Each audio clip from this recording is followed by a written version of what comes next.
সুষম বন্টনের কথা বলছি, সম্পদের সম্মূহীন সমাজ ব্যবস্থার কথা বলছি, দারিদ্র্য বিমোচনের কথা বলছি। আমরা আসলে কতটুকু এগোতে পারলাম এই সব বিষয়গুলোতে? এই চিঠিটা একটা সামাজিক গবেষণার একটা উপকরণ হতে পারে। এর মধ্যে থেকে কতগুলো বিষয় বেরিয়ে এসছে যে মাদ্রাসায় ছাত্ররা কি খায়, কেন, আর্থিক কারণটা কি।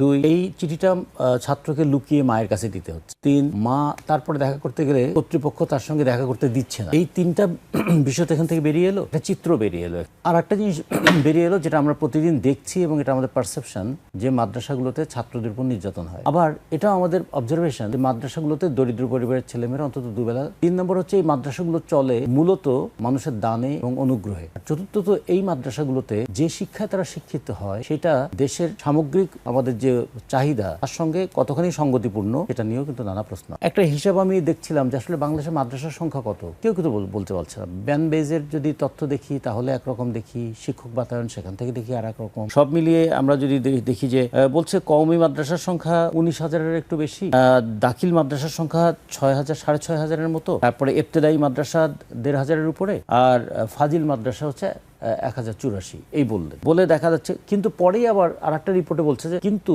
তাদের ধারণা সংখ্যাটা 54,000-এর মতো হবে। 54,000 হলে ছাত্র পরিমাণ কত হবে? বলা হচ্ছে যে ছাত্র পরিমাণ প্রায় 90 লক্ষের মতো। আবার কেউ কেউ বলছেন এটা 40 লক্ষ, কেউ বলছেন 60 লক্ষ। তারপর দেখো একটা প্রতিষ্ঠান চলছে বাংলাদেশে, ছাত্রের সংখ্যা কত? 40 লক্ষ, 60 লক্ষ না 90 লক্ষ, এটা ডিসাইড করা যাচ্ছে না। প্রতিষ্ঠানের সংখ্যা কত এটাও বলা যাচ্ছে না। কারণ শুধু যাত্রাবাড়ি এই এলাকাতে যদি দেখেন, এখানে 8 কিলোমিটার মতো 67টা এরকম মাদ্রাসা আছে। এর আগে একবার একটা হয়েছিল যে যেখানে যার ইচ্ছা হয়, কেউ ধর্মীয় কারণে প্রতিষ্ঠান করছেন, কেউ তার পিতামাতার পরলৌকিক শান্তির জন্য করছেন, কেউ কেউ দেখবেন নিজে হয়তো প্রচুর ব্যবসা বাণিজ্য করেন, অনেক টাকার মালিক। এলাকায় তিনি করেন একটা এতিমখানা এবং একটা মাদ্রাসা। এগুলোর কারণে হয়েছে কি, এগুলো কোনো ইয়ের মধ্যে পড়ে না, সিস্টেমের মধ্যে পড়ে না। এখান থেকে একটা জিনিস বেরিয়ে আসে, শিক্ষার ক্ষেত্রে একটা সীমাহীন উদাসীনতা আছে, শিক্ষার ক্ষেত্রে ভীষণ নৈরাজ্য আছে, এবং শিক্ষার কারিকুলাম তৈরি করার ক্ষেত্রে আমাদের দেশটা একটা বিভাজিত হয়ে আছে নানা সাংস্কৃতিক বলয়ে, এবং সব কিছুর মূল কারণ হয়ে যাচ্ছে শেষ পর্যন্ত।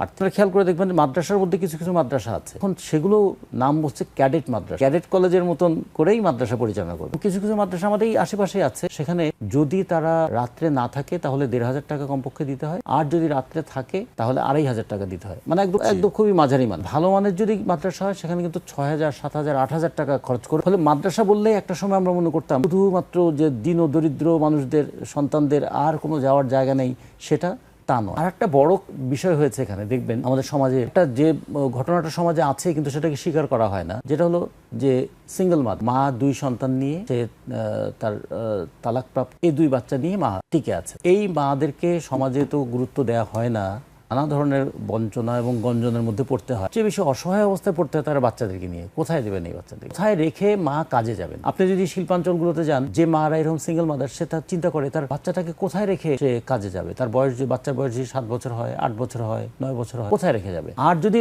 কন্যা শিশু হয় তাহলে তো আরো একটা ভয়ানক বোঝা মাথার উপর চেপে পড়ে। তখন তারা অনেকেই খুঁজতে থাকেন এই সমস্ত প্রাইভেট মাদ্রাসার দিক। এই প্রাইভেট মাদ্রাসাগুলো আয়ের একটা উৎস যেমন দান ধ্যান, আর একটা উৎস ছিল চামড়া বিক্রির টাকা। সেগুলো তো মানে অনিয়মিত, এবং সেখানে নির্যাতনটা নিয়মিত মানে বলাই হয় যে মা বাবাও মনে করেন দিয়েছি, হুজুররা যেভাবে পারুক তাকে অন্তত রাখুক, মারুক পিটুক, অন্তত রাখছে। তো এর মধ্যে দিয়ে যে প্রজন্মটা গড়ে উঠছে, এই প্রজন্ম কি গণতান্ত্রিক চেতনা নিয়ে গড়ে উঠবে? এই প্রজন্ম কি মানুষের প্রতি দায়িত্ব ভালোবাসা এগুলো নিয়ে গড়ে উঠবে? কিন্তু সে তো কোনো দায়িত্ব ভালোবাসা কোনোদিন দেখে নাই। সে তো অত্যাচার দেখেছে, সে তো বেদ দেখেছে, সে তো ভয় পেয়েছে, সে তো খাওয়ার ভয় পেয়েছে। এই কাজ করলে কিন্তু তোমাকে দাওয়াতে নিয়ে যাব না, এই কাজ করলে কিন্তু তোমাকে খেতে দেবো না, এইটা বলতে পারবা। একটা কিভাবে একটা দারিদ্র্যের নিষ্পেষণের মধ্যে একটা প্রজন্ম, সেটা যদি আমাদের চেয়ে কম 40 লক্ষ হয়, আর সবচেয়ে বেশি যদি 90 লক্ষ হয়, এর একটা বিরাট অংশ কিন্তু এইভাবে বেড়ে ওঠে। তাহলে আমাদের রাষ্ট্রের এই জায়গাটা নজর দেওয়া উচিত। আমরা যেমন এখন অনেক কথা বলছি না, আমরা সেফটি নেটের কথা বলছি, 145 ধরনের সেফটি নেট ছিল, সেটাকে কমিয়ে এখন 95টাতে নিয়ে আসা হয়েছে। এখন আমরা কৃষক কার্ড, ফ্যামিলি কার্ডের কথা যখন বলছি, সাথে সাথে আমাদের ভবিষ্যৎ প্রজন্মের জন্য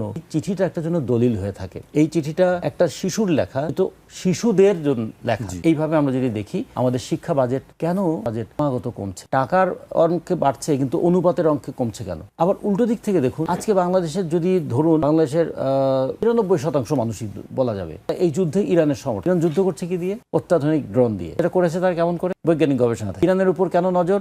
ইরান পারমাণবিক বোমা তৈরির দ্বারপ্রান্তে গিয়েছে কি? ইরানের উপর কেন এত আক্রমণ? সে তার কৃষি এবং শিল্প দুটো সমন্বয় করে দেশটা টিকে থাকার মতো অবস্থা আছে। সবগুলো কিসের কারণে হয়েছে? আমাদের মুখে বলছি আমরা, কিংবা আমাদের বলানো হচ্ছে ধর্ম, কিন্তু বাস্তবে এটা হচ্ছে বিজ্ঞানেরই চর্চার কারণে। শুধু ধর্মই যদি হতো, আরব আমিরাত, সৌদি আরব, কুয়েত, কাতার, তারাও তো এই একই ধর্মের লোক, এবং তারা আবার আমেরিকাকে অনুরোধ করছে ইরানকে দমন করার জন্য। ধর্মের কোনো বন্ধন নাই এখানে। বিষয়টা হচ্ছে রাজনৈতিক, বিষয়টা হচ্ছে অর্থনৈতিক, বিষয়টা হচ্ছে সামরিক, এবং তার পিছনে আছে বৈজ্ঞানিক আবিষ্কার। এবং সেক্ষেত্রে শিক্ষার একটা বড় গুরুত্ব আছে। এগুলো যদি আমাদের একটু বিবেচনা করা যায়, তাহলে এই মাদ্রাসাগুলো নিয়ে ধরনের আমাদের মধ্যে এক ধরনের তাচ্ছিল্যের মনোভাব আছে। মাদ্রাসা শুনলেই তাচ্ছিল্য করার একটা মনোভাব আছে। মাদ্রাসা মানে উপেক্ষা করার একটা মনোভাব আছে। উপেক্ষাটা তো আমরা দেখছি, তাচ্ছিল্য করাটা বন্ধ করতে হবে, বন্ধ করে একটা দায়িত্বের জায়গায় নিয়ে আসতে হবে। এই বাচ্চারা তো আমাদের, এটা তো আমাদের দেশের সন্তান, এর প্রতি রাষ্ট্র এবং সমাজের একটা দায়িত্ব পালন করা উচিত।